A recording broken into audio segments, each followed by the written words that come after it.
Sir एक बहुत famous actor है, मेरे को एक बार समझाइए वो क्या, मैं मतलब he is the biggest actor in Hollywood, but मेरे को कभी समझ नहीं आया कि मैं क्या मिस कर रहा हूँ। मेरे लिए लैंड नहीं करती उनकी, जैसे लियोनार्डो डिकैप्रियो। मैं फॉर मी पता नहीं क्यों वर्क नहीं करता है। नहीं करता मेरे लिए, नहीं कभी लियोनार्डो डिकैप्रियो वर्क किए, तो आई डोंट नो मेरे को He कभी। works very hard. अच्छा आप बिल्कुल सही कह रहे हो, and I don't blame you for thinking that way. ये मतलब वो ये थॉट मेरे भी बहुत बार आया। अच्छा चलो। लेकिन I try to find out the reason. I realise that he is putting in too much. Is putting in too much. बहुत ज़्यादा हार्ड हो रहा है। राइट हाँ, बहुत ज़्यादा। राइट। इसीलिए वर्क नहीं करता है। कोशिश ही उसके साथ लगातार काम कर रहा है। या और मैं काफी सरप्राइज होता हूँ यार, स्वर्गीय तो बेस्ट है, बट क्यों मेरे को नहीं समझ आ रहा। लियोनार्डो डिकैप्रियो की स्पेलिंग तक गलत लिखा हुआ है और उनके बारे में बात कर रहे हैं। बहुत महीनों पहले ये इंटरव्यू टेलीकास्ट हुआ था और ये लोग लियोनार्डो डिकैप्रियो के एक्टिंग के बारे में बात कर रहे हैं और उनके एक्टिंग को एक तरह से क्रिटिसाइज कर रहे हैं। ये बताने की कोशिश की जा रही है कि लियोनार्डो अच्छे एक्टर नहीं हैं। उस वक्त भी बहुत कुछ कहना चाहता था, लेकिन कमेंट में फिट नहीं हो पा रहा था और मेरा चैनल भी नहीं था उस वक्त। अब मौका मिला है तो इस विषय पे अच्छे से बात करना चाहता हूं। ये लोग बात कर रहे हैं ऐसे एक्टर के बारे में जो बचपन से एक्टिंग कर रहे हैं, बाल कलाकार के रूप में बहुत एडवर्टाइजमेंट्स और टीवी सीरियल्स किए, जिन्होंने 17 साल की उम्र से फिल्मों में काम करना शुरू किया, 50 साल की उम्र में भी एक्टिंग और फिल्मों में सक्रिय हैं और हॉलीवुड के एक लोकप्रिय, सम्मानित और बेहतरीन एक्टर हैं। लियोनार्डो ऐसे एक्टर हैं जिन्हें 19 साल की उम्र में व्हाट्स ईटिंग गिलबर्ट ग्रेप के लिए बेस्ट सपोर्टिंग एक्टर ऑस्कर में नॉमिनेट किया गया था और अभी तक 5 बार बेस्ट एक्टर के लिए और 1 बार बेस्ट सपोर्टिंग एक्टर के लिए ऑस्कर्स नॉमिनेशन है और 1 बार best actor winner the Revenant के लिए। और ये एकेडमी अवार्ड्स है, जिसे ऑस्कर अवार्ड्स कहते हैं, जहां महान और दिग्गज अभिनेताएं भी फेल हो जाते हैं अगर दूसरे एक्टर्स से मुकाबला नहीं कर पाए तो। Mama! You're hiding, huh?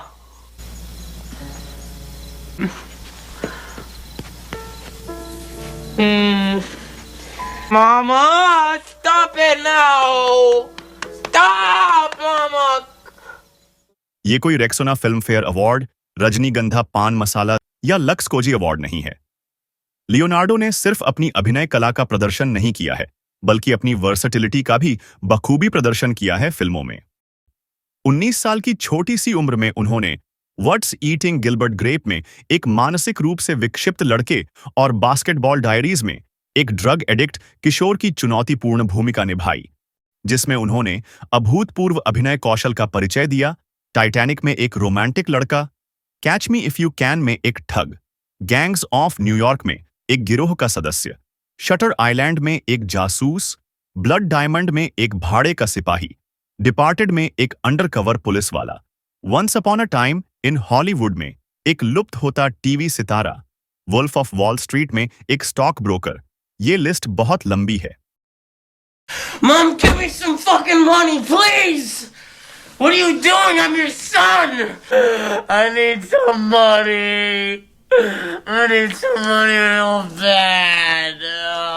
I'll be a good boy, Mom! उन्होंने अपनी बहुमुखी प्रतिभा यानी वर्सेटिलिटी और अभिनय कौशल को दिखाते हुए फिल्मों में कई तरह के किरदार निभाए हैं। लियोनार्डो हॉलीवुड के सर्वश्रेष्ठ, सम्मानित और महानतम अभिनेताओं में से एक है, जिन्हें बेस्ट एक्टर के लिए सबसे ज्यादा ऑस्कर नॉमिनेशन मिले हैं।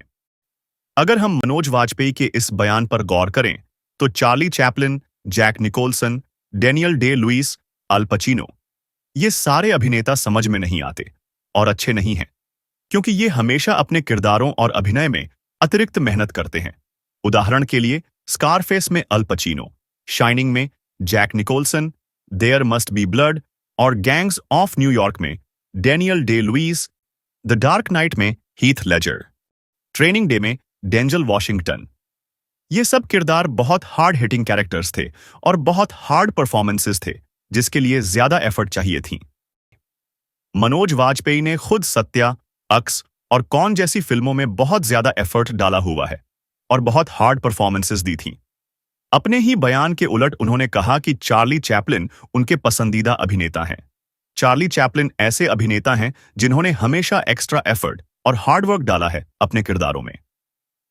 चार्ली चैपलिन ने हमेशा अपने किरदारों को मजेदार बनाने के लिए कड़ी मेहनत की थी, जैसे उनका चलना, उनके हाव भाव, उनके चेहरे का एक्सप्रेशंस और फिजिकल कॉमेडी। अच्छे अभिनेता हमेशा फिल्मों में निभाए जाने वाले किरदारों की जरूरतों के हिसाब से काम करते हैं, फिर चाहे वो सामान्य किरदार हो या कठोर किरदार हो या निर्दयी किरदार हो। इसलिए अभिनय पूरी तरह से उस तरह की भूमिकाओं पर आधारित होता है जो एक अभिनेता निभाता है। और एक अच्छा अभिनेता होने के नाते मनोज वाजपेयी को ये बातें पता होनी चाहिए, इसलिए ये समझ में नहीं आता कि वो ऐसा बयान कैसे दे सकते हैं। अगर आप गुस्से वाला किरदार निभा रहे हैं तो आपको अपने अभिनय पर कठोर होना पड़ेगा। आप शांत होकर मुस्कुराते हुए किरदार नहीं निभा सकते। अगर आप भावुक हैं तो आपको नरम होना होगा। अलग अलग किरदारों के अलग अलग पैरामीटर होते हैं। आप सभी किरदारों को एक ही भावना और भाव के साथ नहीं निभा सकते। अगर आप ऐसा कहते हैं तो तुषार कपूर, अर्जुन कपूर और शर्मिन सेगल आपके सबसे बेहतरीन एक्टर्स होंगे। मनोज वाजपेयी ने यह भी कहा कि मार्टिन स्कोर्सेज़े ज्यादातर लियोनार्डो के साथ काम करते हैं, लेकिन उन्हें आश्चर्य होता है कि ऐसा क्यों है।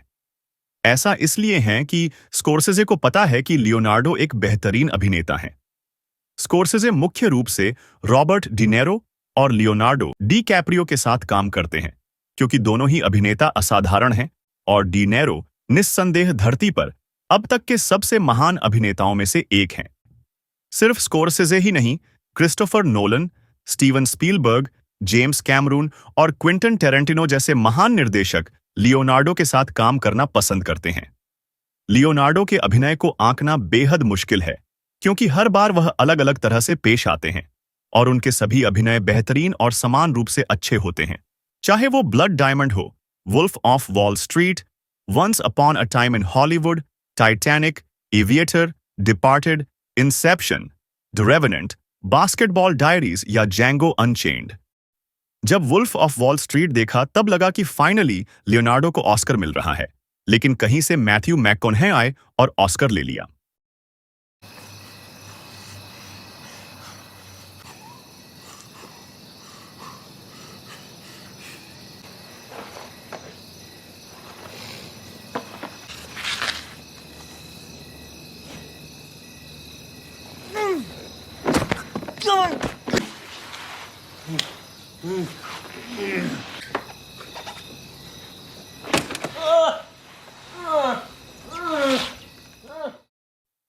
फिर वापस आए लियोनार्डो टॉम हार्डी के साथ द रेवेनेंट में, और इस बार लियोनार्डो को कोई नहीं रोक पाया और उन्होंने अपने फिल्म करियर की सबसे पहली ऑस्कर अवार्ड जीता बेस्ट एक्टर के लिए, लगभग 22 साल बाद। यह एक बहुत इमोशनल मोमेंट था लियोनार्डो और उनके फैंस के लिए। And the Oscar goes to Leonardo DiCaprio. This is the first Oscar and 6th nomination for Leonardo DiCaprio. Amazing award tonight. Let us not take this planet for granted. The revenant film में Leonardo और जंगली भालू का लड़ाई का scene है, जो पूरा VFX से बनाया गया था और सिर्फ लियोनार्डो एक्टिंग कर रहे थे भालू से लड़ने का। और जो फिजिकल स्ट्रगल और पेन दिखाया है लियोनार्डो ने अपने एक्टिंग में, वो रियल से भी ज्यादा रियल था। शायद सिनेमा में ये एक सबसे कठिन अभिनय है और एक एक्टर के लिए सबसे मुश्किल सीन, जो लियोनार्डो ने बड़ी शिद्दत के साथ किया। जो लियोनार्डो के बारे में बात कर रहे हैं वो एक बार ऐसी सीन करके देखें, तब रियलिटी पता चलेगी।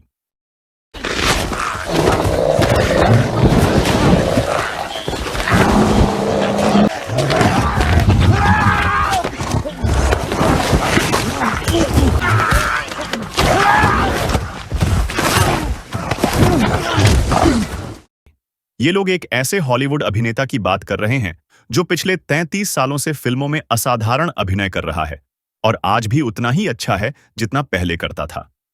सदी के महानायक अमिताभ बच्चन लियोनार्डो की फिल्म में कैमियो करते हैं और आप लोगों को लियोनार्डो की एक्टिंग समझ में नहीं आती?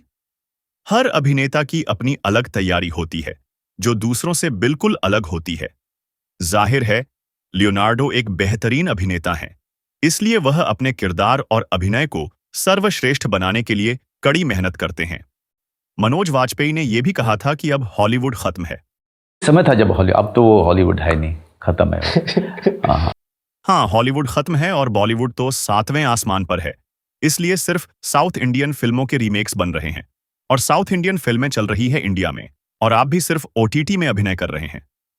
कुछ तो शर्म कीजिए जनाब।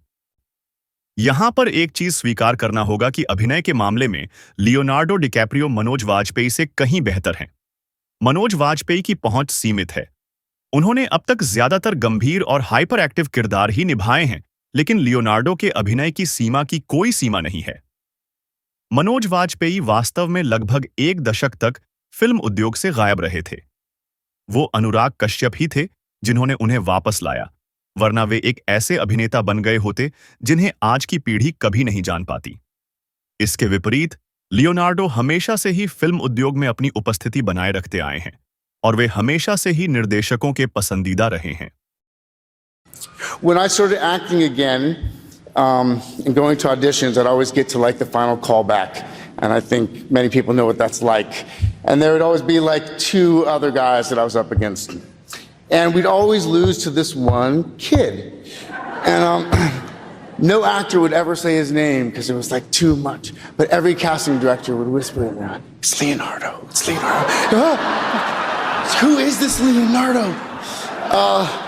Leonardo, you have been an inspiration for over 25 years to me and so many people.